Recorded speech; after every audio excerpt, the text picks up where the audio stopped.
Hai, Assalamualaikum. Okey, pada yang tak tahu, saya Amirah. Apa yang saya buat, saya sharing tentang personal finance, tentang kewangan kepada orang ramai. Okey, so pada live kali ni, apa yang saya nak share adalah tentang bajet bulanan. Macam mana kita nak buat bajet bulanan kita setiap bulan. Okey, apa yang kita kena senaraikan dalam kita punya bajet bulanan. So bajet bulanan ni paling bagus dibuat adalah sebelum kita dapat gaji, sama ada satu minggu ataupun beberapa hari sebelum kita dapat gaji, kita buat bajet bulanan ni. So macam mana nak start bajet bulanan ni? Bajet bulanan ni untuk kita start, kita kena tahu pendapatan kita yang masuk dululah. Okey, maksudnya kita senaraikan semua pendapatan yang kita dapat, tak kira daripada gaji ke, atau kita ada buat online business ke, atau kita ada buat apa-apa side income yang lain. Kita boleh masukkan gaji, pendapatan, side income tu ke dalam kita punya bajet bulanan. Okey, so bajet bulanan ni first of all mesti tahu berapa pendapatan yang masuk. Kalau gaji, maksudnya kalau korang ni kerja makan gaji, korang kena buat gaji bersih untuk bajet bulanan gaji. Okey, gaji bersih ni maksudnya dah tolak KWSP, dah tolak SOKSO. Itulah bajet bulanan korang pada masa tu. Sebab KWSP dengan SOKSO tu dia dah kat tepi dah, tak masuk dalam akaun korang. So korang kena tolak siap-siap. Jadi kita tahu berapa lebihan dia tu dekat hujung nanti. Next, bila dah tahu berapa gaji yang akan masuk, okay, next is korang kena senaraikan komitmen. Okay, benda ni bagus kalau korang catat dalam satu buku. Okay, buat satu nota, tulis bajet bulanan Jun, Julai, Ogos. Setiap bulan buat, jangan miss.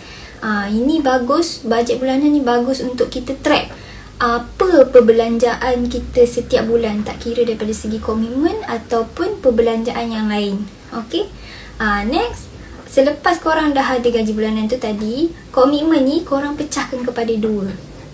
Okay, kalau macam saya akan pecahkan kepada dua, iaitu satu komitmen, satu lagi subscription. Dua-dua ni dia pada kategori yang sama, iaitu kategori komitmen.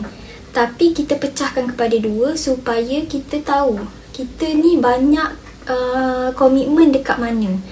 Dekat something yang essential, iaitu something yang keperluan, yang penting, ataupun pada yang kurang, pada yang lebih di bawah daripada priority kita. Contoh subscription lah. Pelat lah mana ni.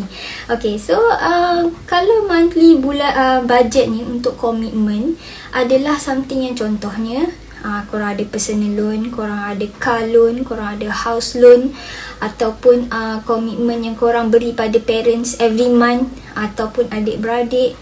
Itu adalah komitmen. Itu kita letak dia dalam kategori komitmen bulanan.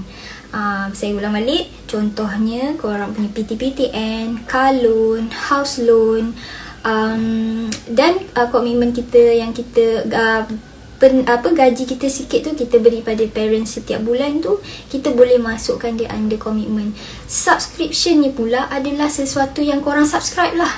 Contohnya ada apps, ataupun internet, ataupun top up telefon, bil telefon. Itu something yang kita subscribe, something yang dia perlu keperluan juga, tapi dia diletak di bawah subscription. Kenapa saya suggest untuk korang pecahkan kepada dua ni?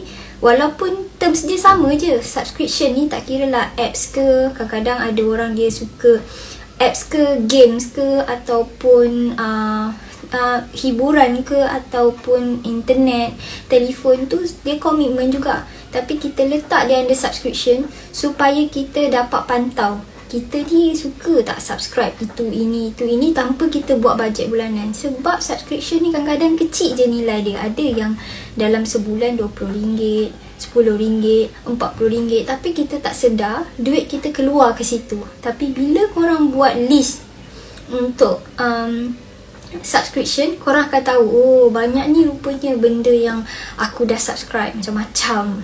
Okay, contohlah subscription ni Netflix, okay, internet, bil telefon, apa lagi, apps. Kalau macam saya edit video semua, ada apps yang dekat dalam phone saya subscribe, which is monthly dia berapa setiap bulan. Kalau dia yearly, dia per tahunan bayar tu, saya akan divide dengan saya divide 12 bulan, saya akan dapat lah berapa setiap bulan yang saya sebenarnya perlu bayar untuk apps tu.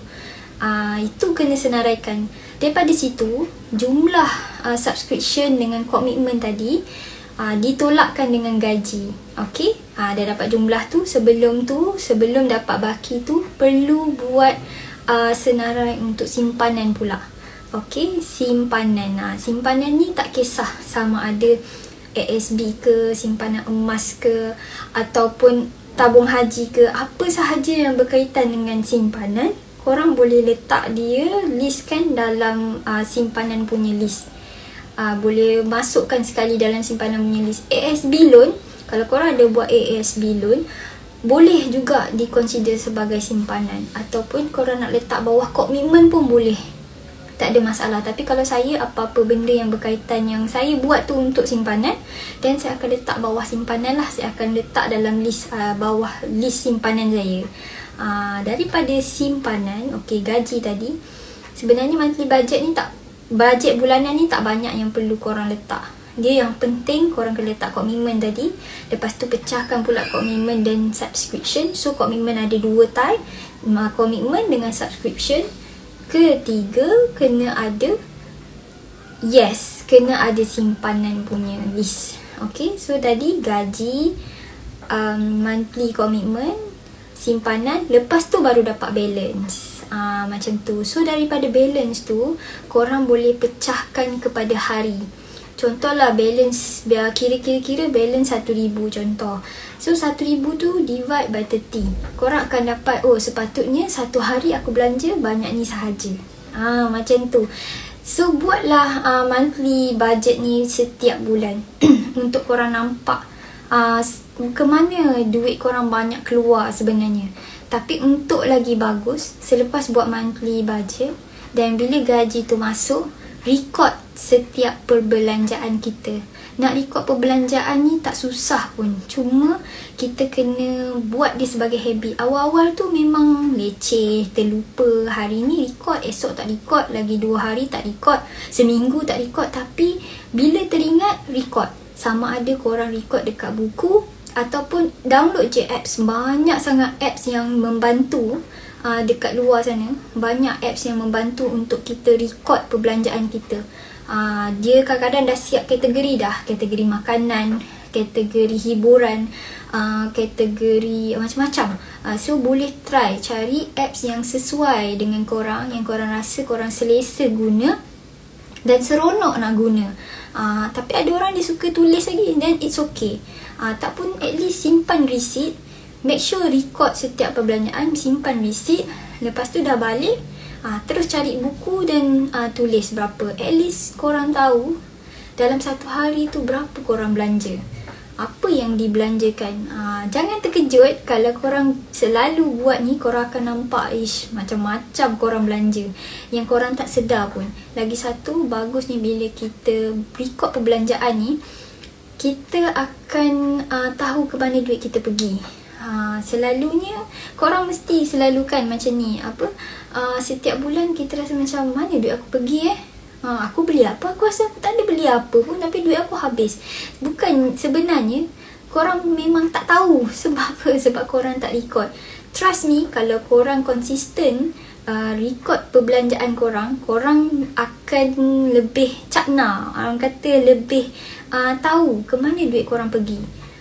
Awal-awal yang penting record dulu, make it habit dulu. Mungkin next sharing, saya tak nak live lama-lama.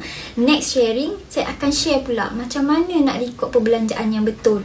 Kategori-kategori yang ada untuk korang record perbelanjaan korang dengan lebih baik lagi.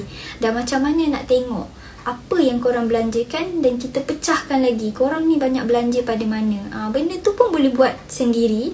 Tapi first of all, kena make it habit untuk record setiap perbelanjaan.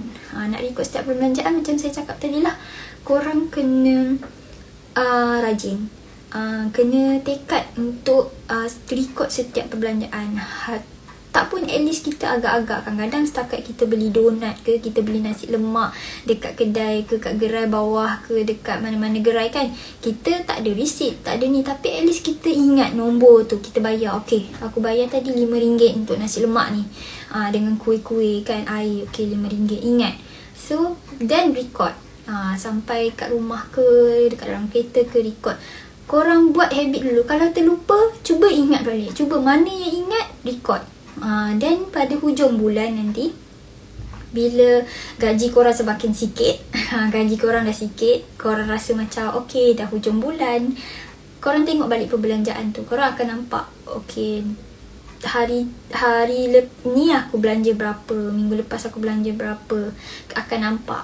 Kalau record tu buat date lah, kalau boleh, everyday, daily, orang katakan 6 hari bulan belanja ni, tu jumlahkan. Esok buat lagi, keep buat, latih diri untuk jadi orang yang selalu record perbelanjaan. Power kalau korang ada buat dua benda ni, budget bulanan dan juga monthly record,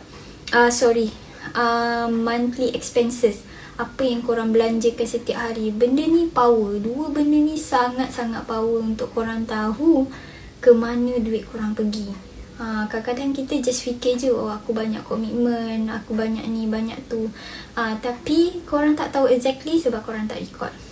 So itulah yang saya nak sharing pada hari ni, macam mana nak buat monthly budget, dan macam mana nak tahu perbelanjaan kita setiap bulan. Okay, macam saya ulang balik, monthly budget korang kena ada 3 benda, iaitu gaji bersih, iaitu gaji tolak dengan KWSP, tolak so kita dapat gaji bersih. Second, komitmen. Komitmen ni pecahkan kepada 2, komitmen yang essential dengan subscription, dan ketiga adalah simpanan. Okay, daripada simpanan tu baru dapat balance lah. Kena ada 3 benda ni dalam kita punya bajet bulanan. Dan yang next tu adalah kita buat, kita record track perbelanjaan kita setiap hari. Daripada situlah kita akan dapat buat monthly budget, budget bulanan yang lebih bagus lagi, step by step. But this is the very earliest step untuk korang mula cakna tentang kewangan korang. Nak mula cakna tentang kewangan korang, nak mula ambil tahu duit keluar, duit masuk korang, ni lah dia, bajet bulanan dan track perbelanjaan setiap hari. Okay, so sampai sini je live saya pada hari ni. Hopefully siapa yang tengok ni nanti dapat manfaat dan boleh praktikkan. Kalau ada apa-apa soalan nak tanya ke, tak faham ke, boleh je DM je terus, InsyaAllah saya akan jawab. Okay, saya akan tolong korang, assist korang macam mana korang nak buat monthly budget dengan lebih bagus. Okay, meantime nanti saya akan share pula macam mana saya buat monthly budget saya lah. Okay, so semoga bermanfaat. Terima kasih menonton and jumpa lagi. Assalamualaikum.